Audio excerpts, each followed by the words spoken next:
Hello, everyone! Welcome to Storytime with Fairfield County Library. My name's Miss Nina, and I am so excited to do Storytime today. Are you guys excited? You guys ready? Awesome! Okay, now this week's theme is Woodland Animals. We are going to read 2 books that are about animals that you can find in the woods. All right, our first book is Little Lost Bat by Sandra Markle, illustrated by Alan Marks and published by Charlesbridge Publishing.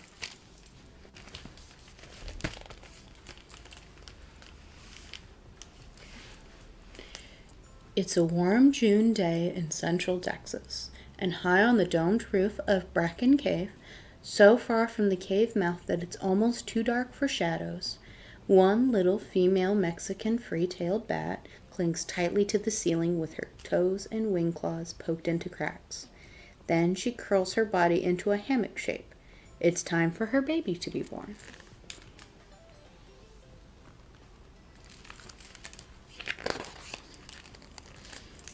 Even though the rock cave is as huge as a cathedral, it's steamy hot from the body heat of millions of female bats packed close together. And it's shockingly noisy from so many bat voices. The sounds are made even louder by echoes bouncing off the cave walls, ceiling, and floor. Yet all the while she labors, the little female calls, ch-ch-ch, ch-ch-ch, ch-ch-ch. No matter that it's noisy all around her, she's only calling to one listener, her baby.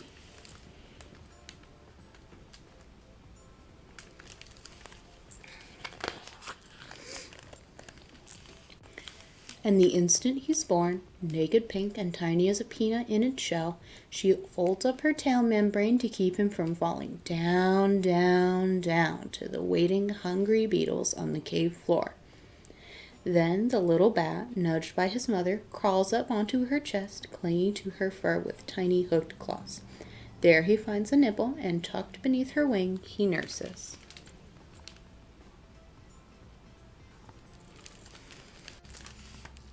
During the day, the little bat's mother is only as far away as her roost. She rests among all of the other mothers, and she flies back a few times a day to her little bat to let him nurse. The babies huddle together and wait for their mothers to return. A snake lurking at the entrance crawls across the cave ceiling and snags a baby bat for dinner. Still, there is safety among such great numbers. But as the day ends, some inner sense lets the mother know it's time to leave the cave and hunt. With no partner to help her, she has to feed herself as well as her baby. So the mother bat joins the millions of female bats racing out of the cave.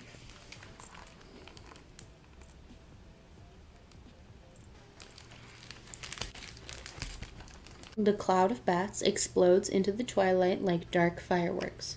Hawks hunting in the sky catch a few of the mothers. The females, forced to spread out to start hunting, zip this way and that. Each nursing mother needs to eat nearly her weight in insects before the night is through.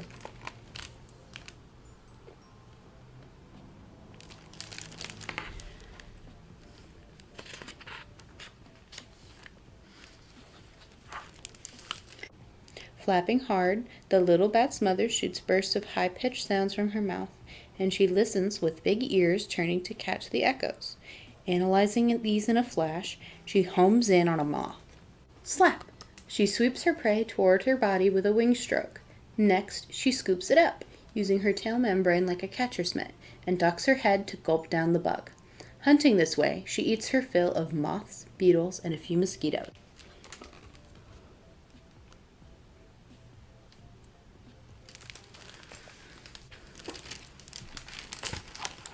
But the mother bat never flies too far from the cave. Between courses of her insect feast, she goes home to the rocky roost where she left her little bat.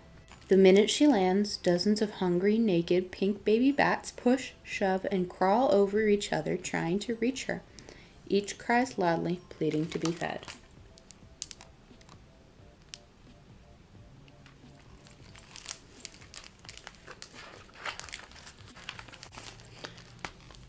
Among the crowd of babies, the little bat listens for his mother's call.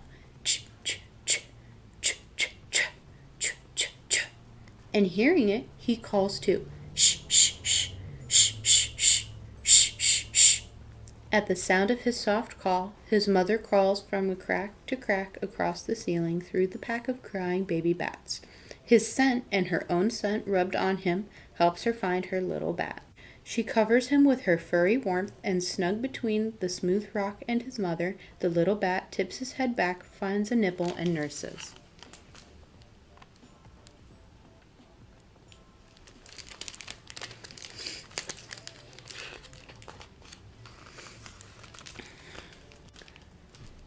The days pass this way, one after the other for just over a week. The mother leaves the little bat while she hunts and sleeps.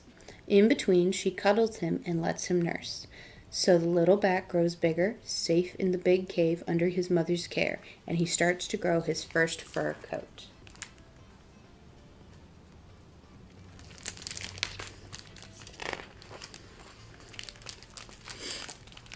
Then, one night, the mother bat's hunting flight takes her skimming past a tall oak tree. Suddenly, just as she catches a moth, a shadow high up among the leafy branches moves. When the shadow takes flight on great pumping wings, the moonlight reveals it's a barn owl. Fast and silent, the owl swoops in hot pursuit.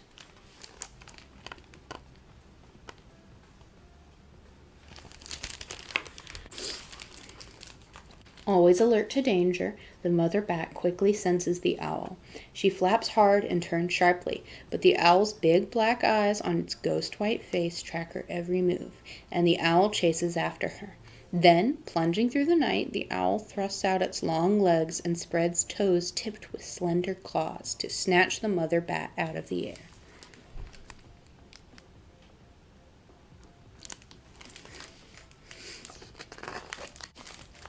That night, the little bat waits and waits and waits, but his mother doesn't come back to him. Each time he sees a female land nearby, he scrambles toward her, but each female pushes him away to claim another baby. Not one of them is his mother. Once, when he's pushed, the little bat slips, but he grabs onto the rocky ceiling just in time to keep from tumbling down, down, down to the waiting, hungry beetles on the cave floor.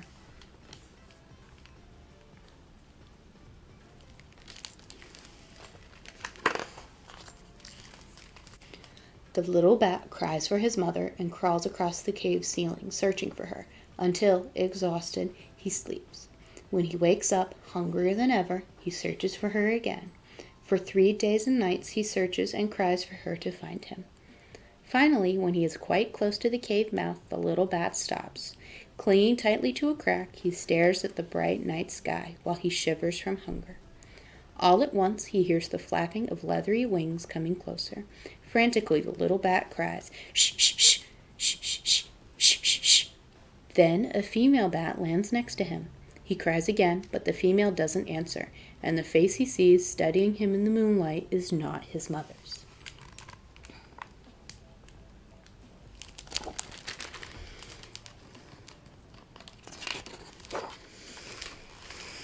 For 3 days, this mother bat has been searching too for the baby she left at almost exactly this spot, but she has never been able to find her baby.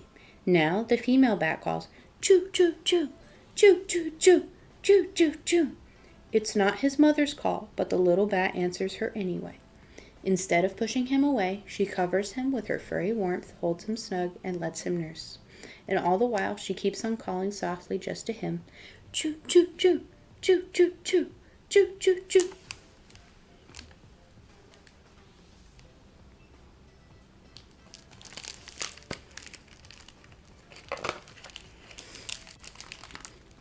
And while the little bat is tucked beneath her wing, she rubs him with her face, her lips, her chin. This way, she marks him with her scent to make sure she can find him again among the millions of baby bats growing up together. Safe with his new mother, the little bat calls once more, just for her, "Shh, shh, shh, shh, shh, shh, shh, shh, shh," and falls asleep.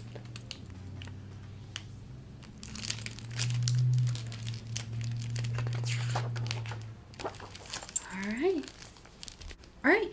Our next book is Zomo the Rabbit, a Trickster Tale from West Africa, told and illustrated by Gerald McDermott and published by Harcourt, Inc.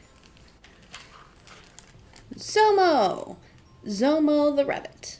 He is not big, he is not strong, but he is very clever.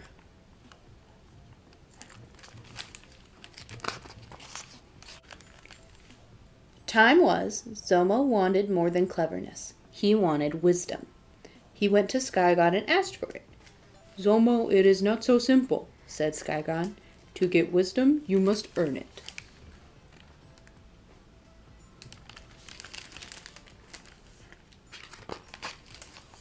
How? Asked Zomo. You must do 3 impossible things, answered Sky God. First, bring me the scales of big fish in the sea. Second, bring me the milk of wild cow. Third, bring me the tooth of leopard. I will try, said Zomo.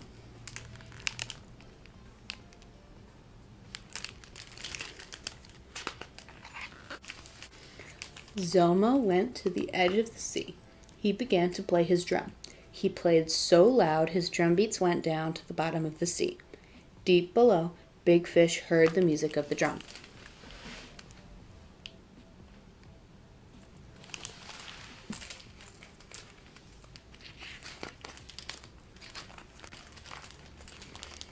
Big Fish came up out of the water.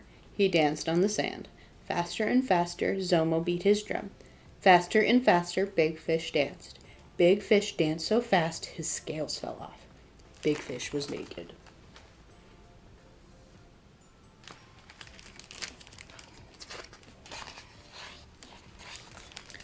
Splash! He jumped back into the sea. Quickly, Zomo scooped up the fish scales in his hat and hopped into the forest.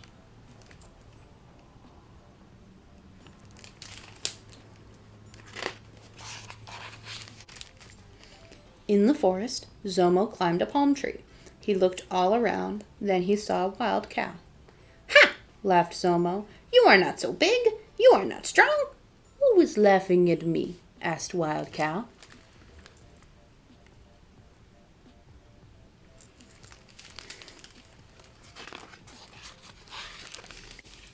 It is me, called Zomo. I say you are not even strong enough to knock down this little tree. Wild Cow got angry. She ran at the tree to knock it down.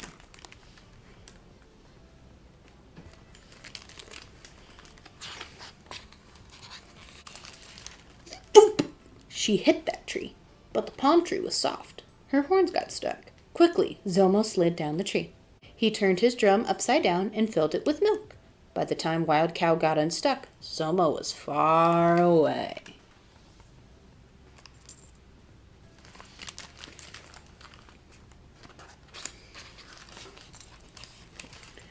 Zomo took the path to the top of a high hill. It was the hill where Leopard walked every day. Zomo tipped his hat and sprinkled a few fish scales on the path. Zomo tipped his drum and spilled a few drops of milk on the path. Then Zomo went to the bottom of the hill. He hid behind a rock.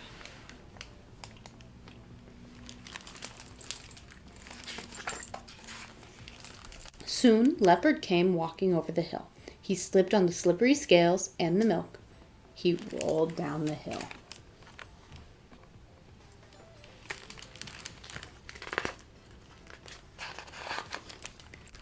Boomp! Leopard hit the rock. His tooth popped out. Up jumped Zomo. He caught that tooth. Quickly he hopped away. Zomo took the scales of Big Fish, the milk of Wild Cow, and the tooth of Leopard to Sky God.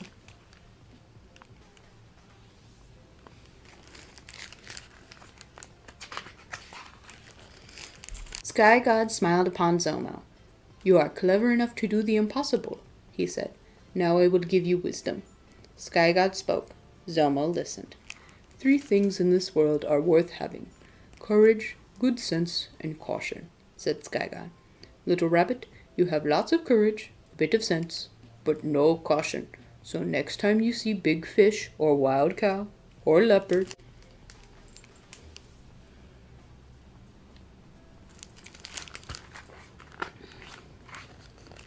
better run fast.